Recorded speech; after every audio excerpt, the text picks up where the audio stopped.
1, 2, 3, 4. Screen time, screen time, screen time, screen time. It's my screen time too. Screen time, screen time. Hello and welcome to It's My Screen Time Too, the podcast where two moms review the best and worst in children's programming, from Netflix reboots and YouTube shorts to Disney classics and Pixar blockbusters.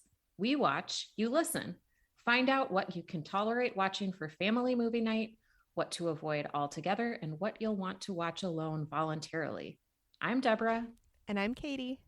And I have 3 kids. Tony is 12 and Libby and Nate are 9. And I have 2 kids. Jay is 6 and Kenny is 3. Our kids are pretty adorable, aren't they, Deborah?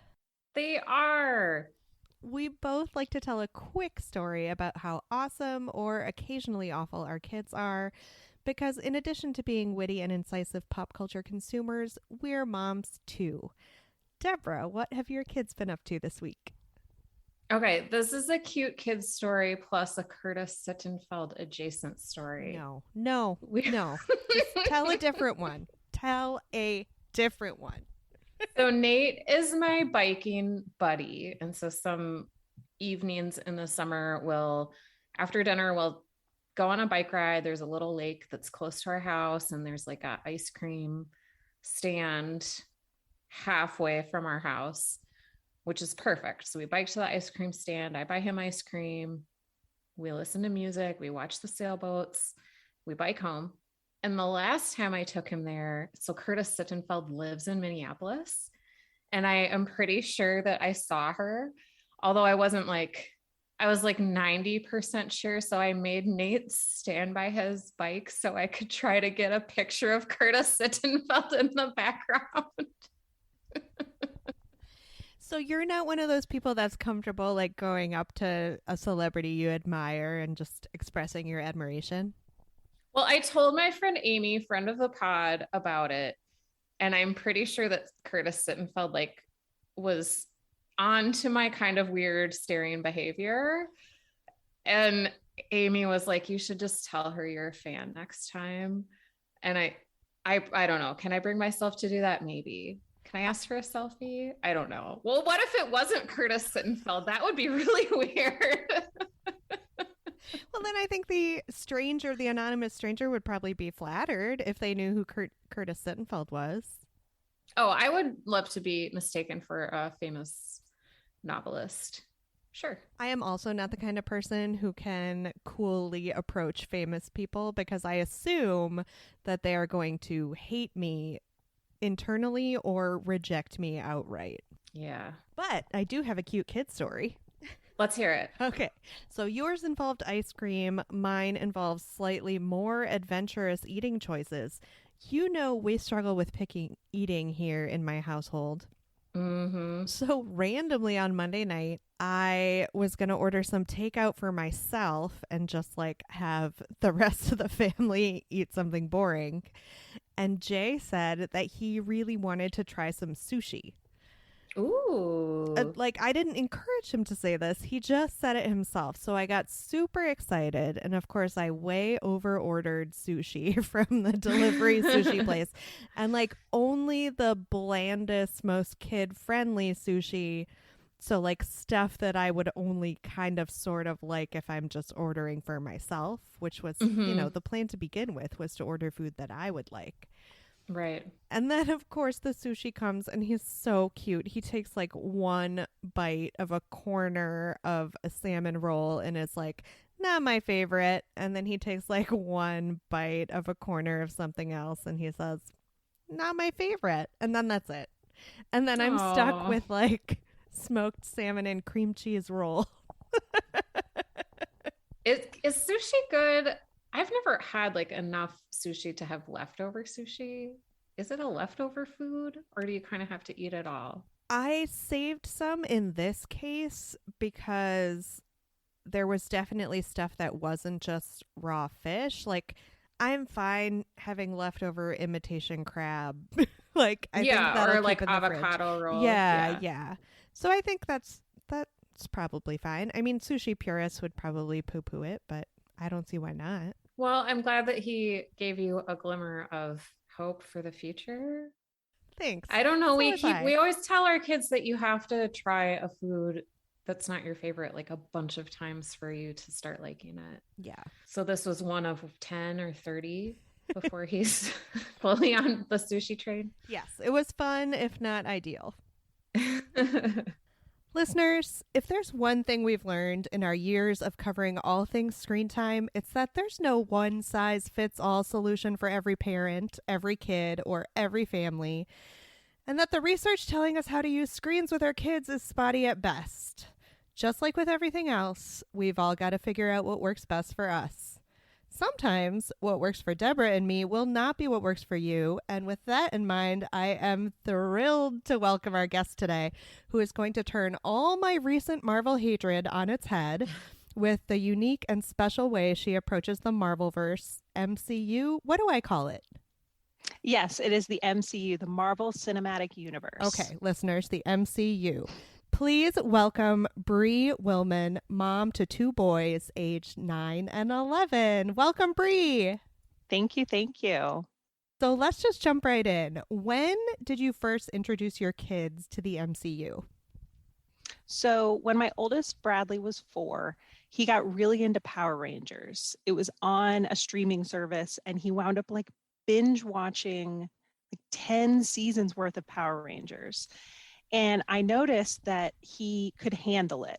I think because in Power Rangers, they go from human people to something else before the violence happens. There's that disconnect of like, oh, that's not something I can do. That's something I can do if I'm this other person. So that was right around when like Star Wars The Force Awakens was coming out and Avengers Age of Ultron. So I think that's about like 10 movies in at that point. So that was my personal brand of nostalgia, like the Star Wars, like the big action movie. So we went and saw both, and he preferred the Avengers. So we went from there. It happens really quickly. There's a lot of action as opposed to Star Wars, which leans a little bit heavier on plot. And I do have to say that his birthday is on Star Wars Day. So that was a bit crushing that he chose not to like Star Wars. Aww. So tell the truth. It was really an effort to get Power Rangers off the TV in your home, right? 100%. I had a 4-year-old having a Power Rangers birthday party, but it wasn't every season is a different theme. So it's not like it's a continuous over 10 years. So you have to meet new characters every season. It's a whole thing. And for his birthday, he wanted something from each season. Wow. I'm like, I'm extra, but this is just too much. And now I'm in the MCU, which just keeps expanding. So don't know if I won on that. So when you discovered that the Avengers were his jam, did you go back and start at the beginning, or did you just jump off from there knowing that there would be more content coming? We just jumped off from there. At that point, it was the original Iron Man, the original Thor, the original Hulk. And I just wasn't interested in those stories. I didn't grow up reading those comics. I was an X-Men girl. So it wasn't anything that really interested me. But after that, we watched all the movies. So that was our jumping off point. And then we went from there. We've since watched them all, but not at that time. Do you think watching the original movies with your son gave you more of an appreciation for them than you would have had otherwise? I think I definitely saw it from a less adult lens. So the criticisms that I have about the more adult movies that I see, the cinematography was bad, or, the acting really could have been tighter here.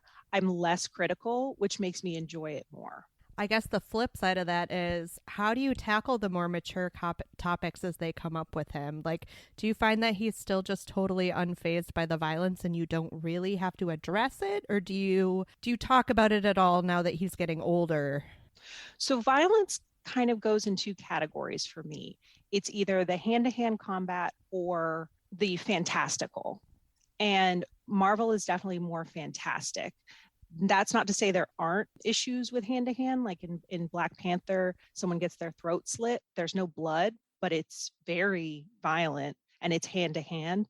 So I don't really ever feel the need to discuss how the laser shooting out of the lady's hand blew up the building. But in the phase 4, the more recent shows and movies that have come out, there have been more topics that we can discuss. So for example, in Falcon and the Winter Soldier, there's issues with PTSD. There's issues with, what happens to veterans when they come back. There's an amazing scene with Anthony Mackie's character, Falcon, and his sister. They're at a bank trying to get a loan. And the loan officer is like, oh my gosh, Falcon's here. This is so cool. And still denies his loan because while he was serving his country, he didn't get a paycheck. And so he doesn't have credit for the past, 5 years. And those are very real issues that I'm happy Marvel is acknowledging because it makes this world more real. But unfortunately, on the flip side, it makes the violence more real, the more real you make the world. So like in Hawkeye, the TV show, Kate Bishop's house got destroyed as a casualty of the Avengers Battle of New York. So there are repercussions to this violence that aren't addressed in those early movies. So it's definitely something now that Marvel's addressing it, I'm realizing, hey, I probably could have talked about the fact that those townspeople, lost all their buildings. But at the time, everything was so big. So it's definitely something as they've gotten older, we talk about more, which is usually the opposite. You want to nip those things in the bud early. But I feel like as they make the world more real, it's allowing for more realistic conversations. I love that. It feels like Marvel is kind of helping you do that heavy lifting as they move forward with the franchise. Speaking of the franchise, maybe we should just rewind a little bit, and could you take us through, because you're mentioning phase 4 and my eyes are already goggling because I'm like, whoa, I was vaguely aware that we had departed phase 1, but in big blocks, like what are the chunks that this cinematic universe has gone through? And do we have an idea of the trajectory moving forward, I guess? Yes. So phase 1 is Iron Man to the first Avengers movie. So there's a lot of character introduction. Every film, though, is made to stand alone. It definitely didn't start as like, okay, we're phase 1. They just were what they were. So there wasn't a lot of continuity between the movies like there is now. There weren't Easter eggs. They really were just, this is a Marvel property and we're going to make a film about it. Phase 2 is Iron Man 3 to Ant-Man. So this is a lot more character development, the introduction of some darker, you've got Thor, Dark World, you've got Captain America, Winter Soldier, which really looks into the issues of, government testing and starts that, repercussive conversation. And then phase 3 is Captain America, Civil War to Spider-Man Far From Home. So that's the phase like we just came out of. And that's really the big blockbuster, huge ensemble, introducing side characters and just making it bigger and bigger and bigger. And phase 4 started with WandaVision. So it's really the COVID phase. And it's got the most diverse casting and stories being told, as well as tones.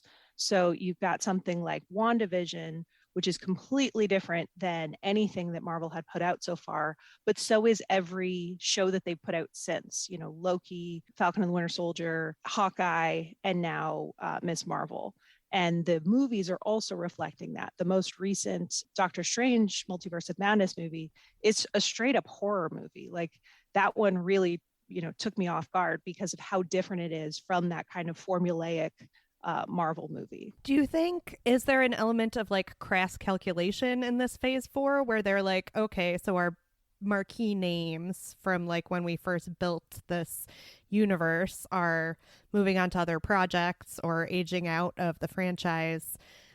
We have to do something to introduce new characters. Like we may as well throw whatever we can at the wall and see what sticks. Well, that's the beauty of Marvel is they have this wonderful foundation of 60 years of comics. So the comics have been far more progressive than the movies and TV shows for way longer. I mean, there's always been a She-Hulk. There's always been a Lady Thor. Ms. Marvel is from the 80s, and she always was an Asian American woman. So the comics are rife for taking from. So they really, rather than being limited by the actors and the age and all the progression that you spoke of, it's more how many characters can we include from all of the comics and not make this so disjointed? And I think that is something that they're struggling with because it keeps building. There's a big bad, and that was Thanos, and they kind of dealt with him. And now they don't really have one. Right now, it's just kind of infinite space itself and the multiverse. It's kind of getting out of my comfort zone in sci-fi, but I think they really missed the mark with the Multiverse of Madness because there wasn't a resolution. No spoilers, but it didn't end in a way that it was building up to. So luckily these TV shows are just lovely because I think that they're going to run into some issues as the movies progress. Now that we do have the movies and the TV shows, and they're available in all these different forms, and we're simultaneously introducing all these new characters, do you still feel the obligation to watch every new thing with your kids, or at least with your older son as they come out? Or is there more of a freewheeling sense that you can pick and choose since they might not be as intimately connected, at least right now, as some of the earlier phases have been? Well, I wish I had a choice. My 11-year-old is amazing. He and I wake up, we have an alarm set for every Wednesday when the shows come out so that we can watch it before we wake up early, we watch before school. Then when he comes home from school, we talk about it, and then we go on, YouTube or whatever and watch all the, Easter egg breakdowns. It is our thing. It is our jam. So I was not personally excited for the Miss Marvel series just because, a teenage girl from Jersey is fine. It's great. I'm happy she's there, but it was kind of meh for me. But I have watched every single one that Wednesday morning because I will not miss our date. I'm hoping it carries us into the teen years. I love that sounds so special. Yeah. I love that. And like when Multiverse of Madness came out, so we are going to be in Canada for a couple weeks during the release of Thor: Love and Thunder.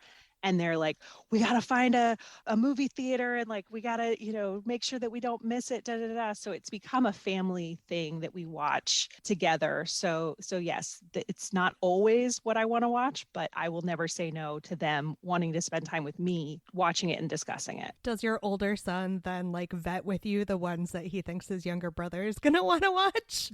Yes, actually. And it's funny because he really does take it into consideration. So we'll watch it in the morning, and he decided WandaVision wasn't for his brother. You're not going to like this, or wait till they're all released so you can watch them in a row. They're easier to follow because my 9-year-old doesn't love the week-to-week format. He is very much of the generation, I got to watch it all at once.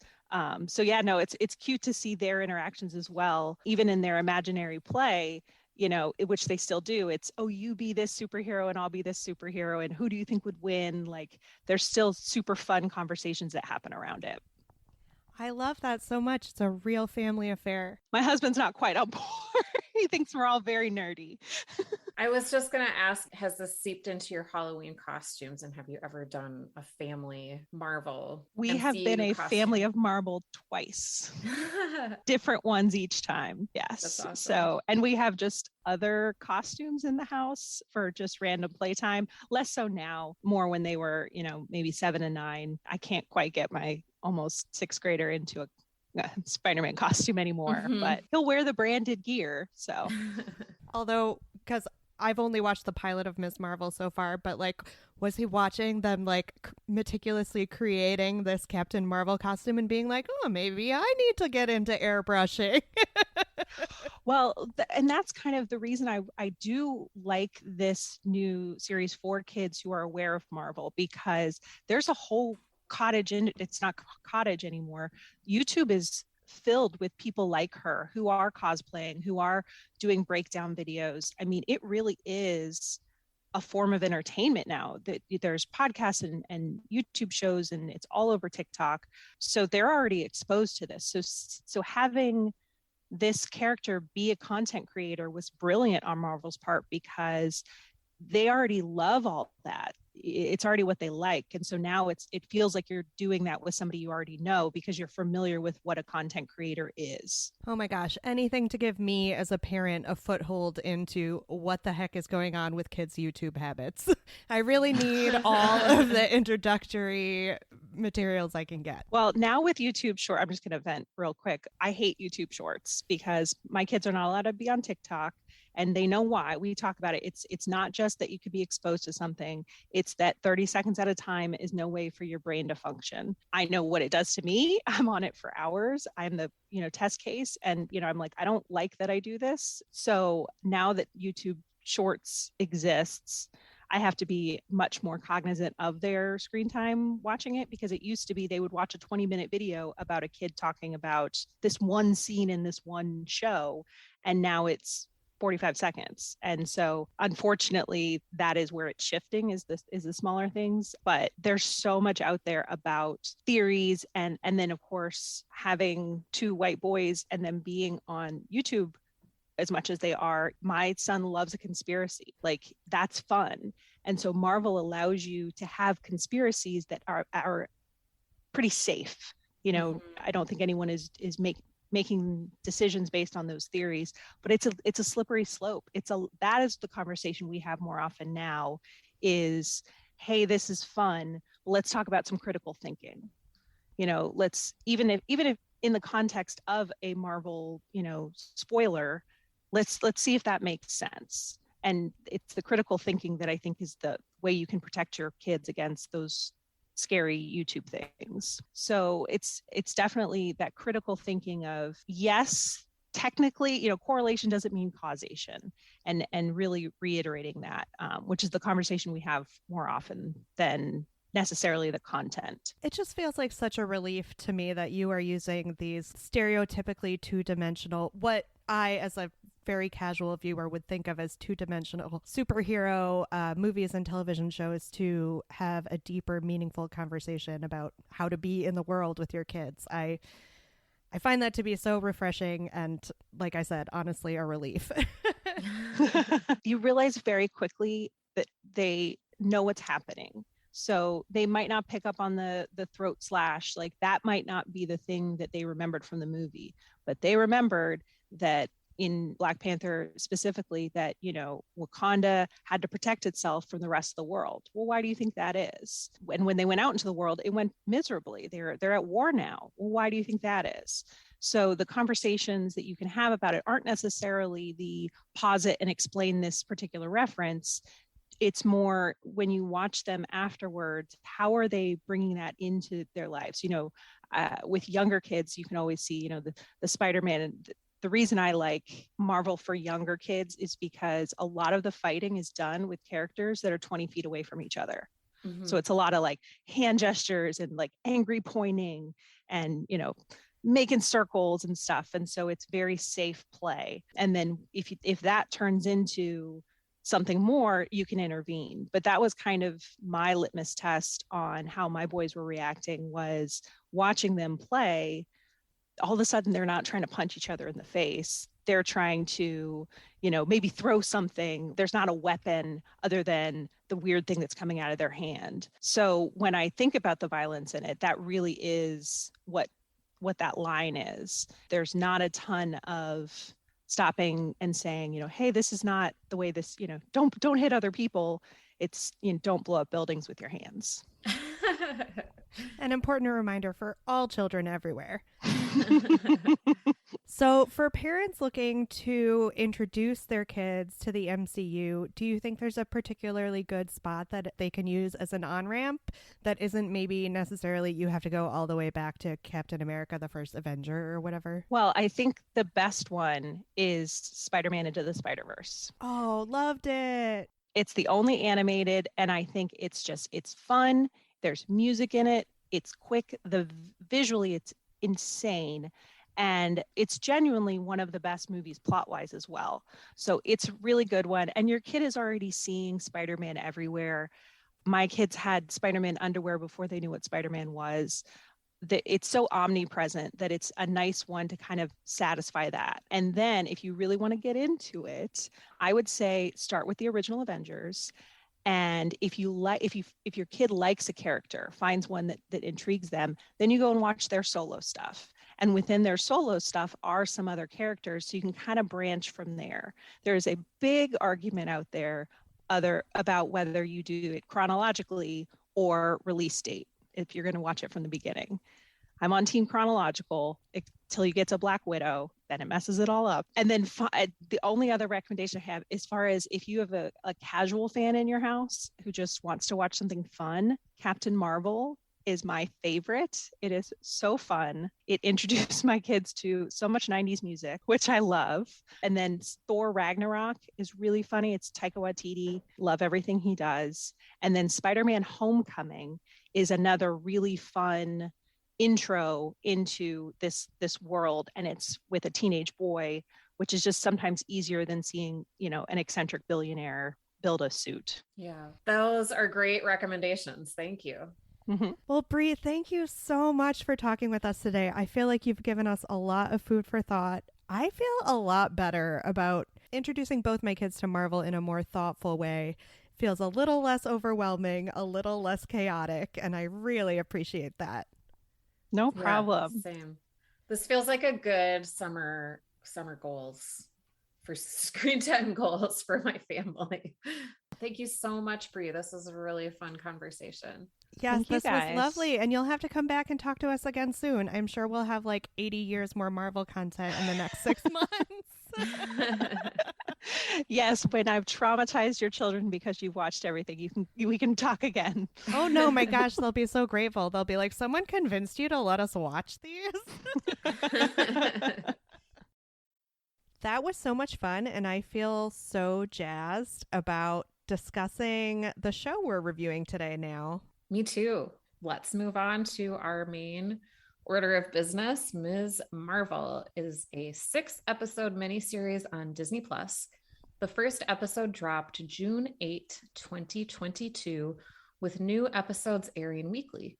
As of recording, we have been able to see 3 episodes, and they were all in the 45 to 50-minute range apiece. This is all lifted from Wikipedia because neither of us are familiar with the Ms. Marvel comics. The comic was created by editors Sana Armanat and Stephen Wackler, writer G. Willow Wilson, and artists Adrienne Alfona and Jamie McKelvey. Ms. Marvel first appeared in Captain Marvel number 14, published in August 2013, before going on to star in the solo series Ms. Marvel, which debuted in February of 2014.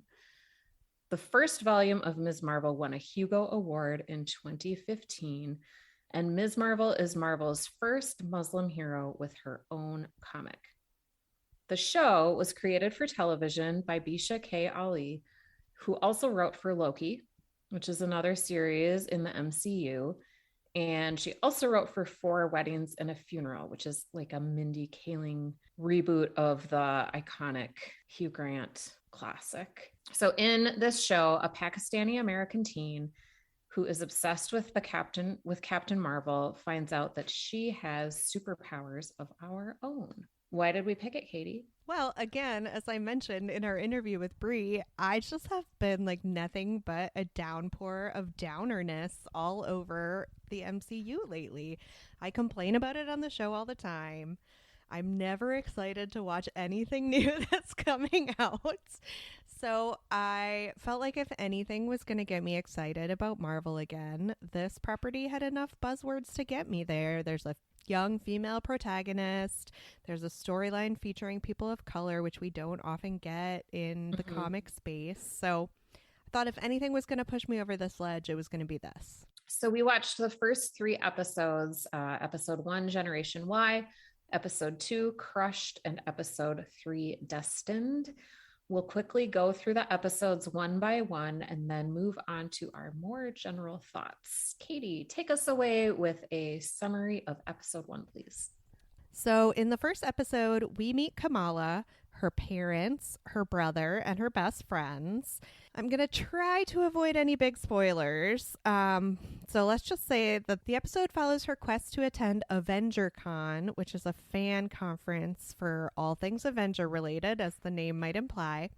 She wants to attend against her conservative parents' wishes. Through methods, she ends up going, and while participating in a Captain Marvel costume contest, she discovers her own superpowers. And that's kind of where the first episode wraps up. What did you think about the pilot? Did it suck you in? It did. I think because I didn't know anything about this, and like it's a good teaser to know that she's going to have superpowers of some kind, but not to really know what they are. And they don't show up until the very end of the episode. So I liked that. It pulled me in. How about you? Yeah, it definitely did. I kind of wanted to sit down with previous superhero origin story movies and like track how much exposition there generally is before the character gets their powers or before the superhero-iness of it becomes paramount. I was more interested than I usually am in a superhero movie about like learning about Kamala's world and the people that populate it. So I didn't have a problem with the fact that the episode didn't actually get to the Ms. Marvel part of things until way at the end. I guess we'll get into later how we think that might affect other people viewing it, such as children or our children specifically, but I was there for it. I thought it was a lot of fun. Nice. So I'll summarize episode 2. So in this episode, Kamala and friends go to a girl in their class named Zoe's party, and Kamala meets her crush, who's a new kid at school. And throughout the episode, she explores more of her superpower and its connection to her family history. And then her best friend runs for council because they want to make changes at their mosque. I know you love the political storyline. Oh my gosh. Like, what other shows have you ever watched in your life that cover partition? I know. I loved And are critical of British colonialism. I loved the connection to actual history. It was Yeah. great. Yeah, same. And like history that is not centered on white American majorities. It was good. Like I felt like one, I learned some stuff. And two, it was very intriguing. And like we always talk about representation. I also liked that this was like a mosque scene in a show where the people attending the mosque are not like terrorist bad guys. It somehow managed to both present Kamala's being Muslim and attending mosque and observing in all the ways that she does as part of her everyday life as completely normal and unremarkable. But then it also flips it and really examines her struggles with having to represent her entire culture while also being a superhero. Like it was a nice parallel to what we talk about a lot in representation in kids TV and movies. Like we can't wait until we move forward to the point where a single entity does not have to stand in for an entire cultural group. So I thought that was a nice moment of meta commentary. Right. What's that literary term? Synecdoche? Oh yes, well done. I would never have been able to pronounce it. Top prize for you.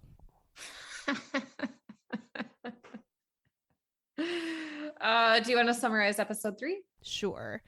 Okay, so again, trying my hardest not to get too spoilery. In episode 3, Destined, Kamala meets a group of people who she thinks can help her explore and explain her powers, only to discover that they want to use her for their own purposes. Does that sound too mysterious? No, that's fine. I mean, you're trying not to spoil it. Because it was all new and it's not like other superhero properties where I feel like so many of the quote unquote surprises are already known, maybe I'm tiptoeing around details a little bit too much. I don't know. Feel free to kick my butt if you think that's true. No, you're good. What did you think about this turn of events? This is really the first episode that had fight sequences. So like now we're getting into some more of the stuff that I consider to be typical of the superhero genre.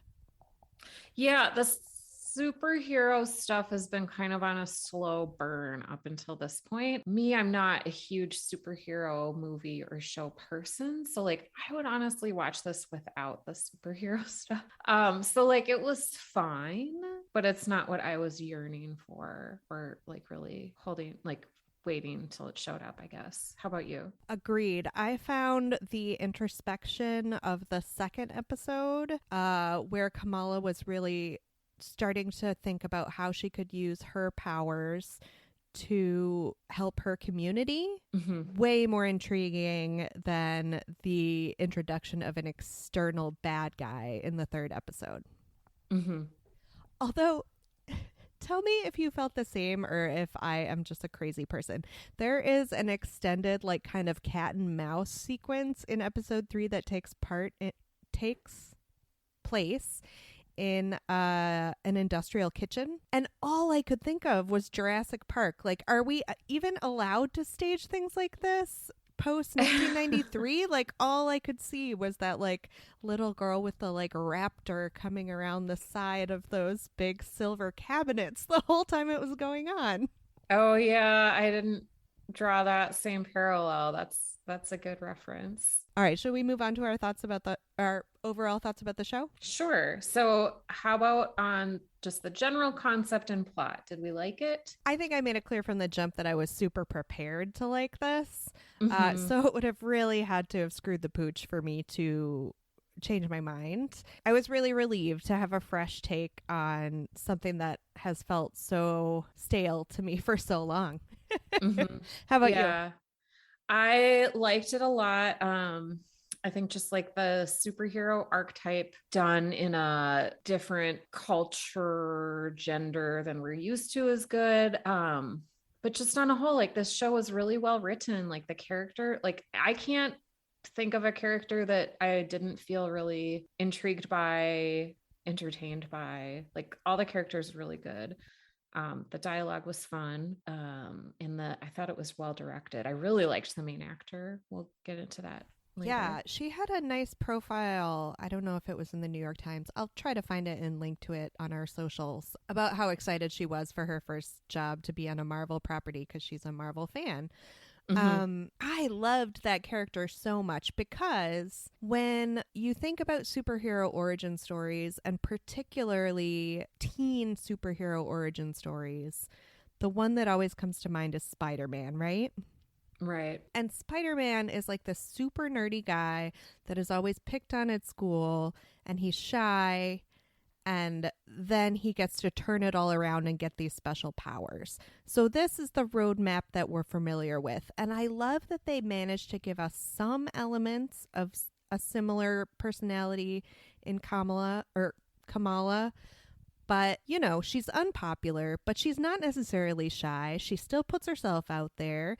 She has this amazing other talent doing weird YouTube fan art videos. Like, she's not just the cookie cutter stereotype of a high school weakling who is going to then make good once she gets her powers. And I really liked those additional layers, I think. Yeah, totally. I know I'm jumping ahead to more comments on character. I apologize. That's okay. Well, let's just talk more about, okay, so Kamala's main influence idol is Captain Marvel. What do you know about Captain Marvel, or what did you know before watching this? Anything? I don't think I could have picked him out of a lineup, honestly. First of all, Captain Marvel is a girl. Oh. So I did know that much. I saw the Captain Marvel movie because I was pretty diligent about doing my Marvel homework as a good consumer of culture up until the second Endgame movie, or, you know, well, maybe you don't. I don't know. So I watched the Captain Marvel movie and I wasn't super into it. I was really interested to hear how enthusiastic Brie was about it, and she made me want to revisit it. Like maybe I was just reaching the end of my Marvel tether, and so I didn't give it enough of a chance. But Captain Marvel was definitely a lesser known character to me, and it sounds like you didn't have any experience of her at all. Nope, none. And I didn't do any homework either. So how do you think the show creators did in integrating like the Muslim American identity into the superhero mold. We talked about this a little bit up top, but I just loved how it was simultaneously casual and momentous. And I think that was a really delicate line to walk. And I think it was done very successfully. Speaking as a white woman who cannot directly compare it to any of my own life experiences. What did you think? I liked how are they FBI agents or like detectives? I don't know. Yeah, they had some acronym. It was like Department of Blur to Blur. I don't remember. I liked how they were the bad guys. And I also liked how they were like, well, the FBI is already surveilling the mosque. So I don't know. Some of those based on reality things were kind of funny to me because they were so flipping the typical script around. Right. And self-aware and not pretending that the story is taking place in a world that is not our own. So going back to your thoughts on Superman, do we need more or fewer teen superheroes? I think you mean Spider-Man. I love this. Superman? Is Superman not even in the Marvel? No, he's a Or is he DC Marvel? character. Yeah, see, I don't know anything about nothing. Okay, so again, this is all coming filtered through our fascinating conversation with Brie, where she gave me a sense that I could be a little freer in what from the Marvel universe I choose to consume and when I choose to consume it. Mm-hmm. Because I feel like I had felt such pressure because they've created this intensely interwoven universe to consume every part of it so I could understand every part of it. Mm-hmm. So with that sense in my heart, I like that Marvel is giving all these different access points to pull different sorts of people into superhero stories. Mm-hmm. But given that, it doesn't seem to fit with this larger interconnectedness, because I might be really grooving on Ms. Marvel and loving the way it's presented, but it still feels like homework if I have to go and watch all the other stuff now, you know? It's just so much content, hours and hours and hours of it. Yeah, I feel, well, I don't even know the real difference between Marvel and DC. Sorry, listeners who are comics heads. Yeah, it's overwhelming for sure. I need like you know how sometimes at the beginning of a very dense novel, there'll be like a family tree Mm-hmm. before like the table of contents. I need to see like a poster with all the relationships between the DC comics. I mean, oh my God, the Marvel comics and like pictures of them to get it all straight. I think that's a fabulous idea. Just like a giant Marvel family tree mapping out all the relationships. But do you find yourself satisfied with like this level of grasp of the material? Like, it sounds like you're still enjoying it despite not knowing who Captain Marvel is, right? Oh yeah, I could get into it. I'm sure there's like deeper levels to enjoyment of this show, but I enjoyed it not knowing any background. I'm not sure what the return on investment is for the amount of time and effort you would have to put into learning these relationships just to be able to understand like a single Easter egg at the end of a movie. Like, maybe that's what makes it seem even harder and more pointless to me, because ultimately I'll be like, I watched an entire season of Moon Knight so I could understand that like 5-second thrown away line. I'm not sure I think that's worth it. Right.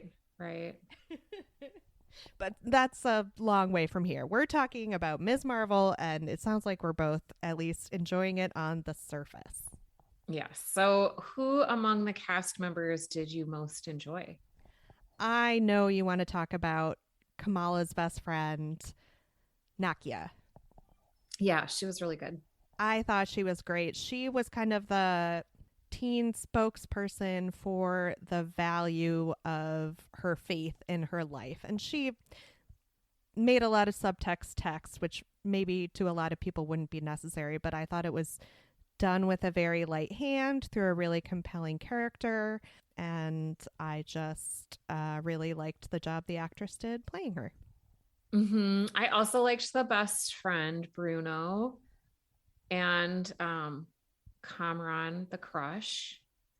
And even like the parents, like the mom was good, the dad was good, and the brother and his fiance, they were really kind of adorable too. Again, there's a level of nuance here that I really appreciate because, like, the two-dimensional portrait of Kamala's family is that they're very conservative and she feels constrained by that. Mm-hmm. But then we see all these little moments of ways in which her family is actually really breaking out of stereotypical conservative molds. Like, they're making choices that are best for their family. They're making an effort to relate to each other any way that they can. There's a particularly adorable moment when Kamala's parents try to relate to her love for the Avengers. And I thought Right. it was just so sweet and just so much more nuanced than I think we're used to seeing in these teen properties in general, but superhero properties specifically. Right. I do have to put in a shout out for one of the cops, Aryan Moyad. He plays Stewie on Succession. That actor, you probably haven't watched that. I haven't watched it. Is he like one of the agents that is interrogating? So he's the first one you see. So let's talk about the look of the show. This was a show that had a TV budget, but if anyone has money for effects, it's Disney. I feel like there's two separate things. There's like one that kind of like it's live action, but there's like animation sort of integrated into it when you see how like the world view of Kamala. And then related to that is when the characters are corresponding on their phones, the text of their text messages shows up like in the scenery. But then there's also, which I liked all of that, but then there's also the superhero effects. So maybe we should consider them one by Separately? one. Yeah. I also really liked the attempt to show text messaging in a new and different way we hadn't seen it. I thought that was effective. Mm-hmm. I did worry a little bit at the pilot because the way you're introduced to Kamala is through her fan art videos. Mm-hmm. And then in one of her early conversations with Bruno, where they're walking around the city and talking about AvengerCon, you kind of see these exuberant images of what she's talking about showing up on the walls and the environment behind them. Mm-hmm. And for a moment, I paused and I thought to myself, am I actually sick of this mixed media presentation that we've been seeing lately and talking about with quite a bit of enthusiasm since maybe Mitchell's versus the Machines? Mm-hmm. There was a moment there when I thought, oh no, is this now too much for me? Have I had enough and do I just want a straight ahead story? So I was glad to see that they cut back on that a bit and they pretty much limited it only to text exchanges after that, which I was fine with. What did you have any thoughts about the kind of unreal images that were going on with them? Yeah, I liked it. I still feel like it's pretty novel, even though we've seen it in several different shows and movies by now. Kind of a funny aside, like I watched it with Jeremy, and when the characters are going on a bike ride and there's like all sorts of animation on the buildings around them, Jeremy was like, do you think that's what Tony sees when he's on a bike ride? Because he has like a wild imagination and is always like pretending stuff. So I kind of liked thinking about it that way. I love that so much. Yeah. What did you think of the more superhero-y effects? I thought they were fine. But again, when like the exterior villains came in the third episode and they had kind of some outlandish, super comic booky, over the top weapons that they were using, that was the first moment that like really took me out to be like, oh, whoa, now this is feeling a little bit more like your standard superhero story. So what did you think about the length and the structure? These episodes are longer than the regular TV shows we usually review. We're into the 30-minute shows. And also it's a mini series. I guess, two-part question. Like, do you think this would have been better executed as a movie? And what did you think about the length of each episode? It's really hard to separate my own feelings from my speculation about the reasons behind those choices being made. Mm-hmm. I didn't have a problem with the length because I was invested. Mm-hmm. And since I haven't really been going to the movies, like maybe having it as a limited TV series is more effective just as a way to get me, as one person in the world, to watch this show. I guess it was just really hard for me to get away from the prestige element of it as a mini series being a way to hook us into like future Marvel iterations. Mm-hmm. I thought there was a lot here. So I thought I don't think you could cram it all into a movie. And the episode length, I mean, my kids are older, so they can handle watching a 40 or 50-minute show. Yeah, I think at this point it's impossible for me to not bring my kids' reaction into it. Like, Mm-hmm. they're not here for 40 minutes of a 45-minute show being exposition, essentially. Mm-hmm. That's not, you can't hook them into a superhero show that way. Were you able to cast the Gertie HBO reboot? Oh, no, I'm sorry. Do we want to talk about what movie or show that this compares to first? I want to hear yours first because mine is very weird. Okay, well, I thought about Rami on Hulu, and then I also thought more tangentially about Loot on Apple TV. Have you seen that with Maya Rudolph? I've only seen ads for it. So it's about this. I mean, I think it's based on Mackenzie Scott Bezos's life a little bit. So it's this lady who is living this really frivolous life, and then she realizes that she has basically a superpower, which is all of her billions of dollars. So just that like self-discovery piece made me think of it. How about you? I was really focused on the whole like realizing as a teen or as a young adult that your parents are fully realized human beings. So weirdly, I thought of the Seth Rogen movie from years ago where he and his mother, played by Barbara Streisand, go on a road trip. Oh, It's called The Guilt Trip, and it's full of all these Yeah. little like comedic moments of him realizing that his mother does not just exist as his mother, like she's an actual human. that's funny. That's a good one. Now, were you able to cast the Gertie HBO reboot? I struggled with this a lot, and part of it I think is structural. Okay, so my initial thought was it would be fun to see like a badass older lady playing Kamala, and I thought of Archie Punjabi from The Good Wife. Oh, yeah. Because the character she plays, Kalinda, is like so sort of sharp edged and also mysterious that I Mhm. thought that could be a fun take. But then I was like, well, maybe I should try and find an actress of Pakistani descent to play this role. So I fell down a rabbit hole and I realized that like 97% of the people in Hollywood that I recognize that are of Pakistani heritage are men.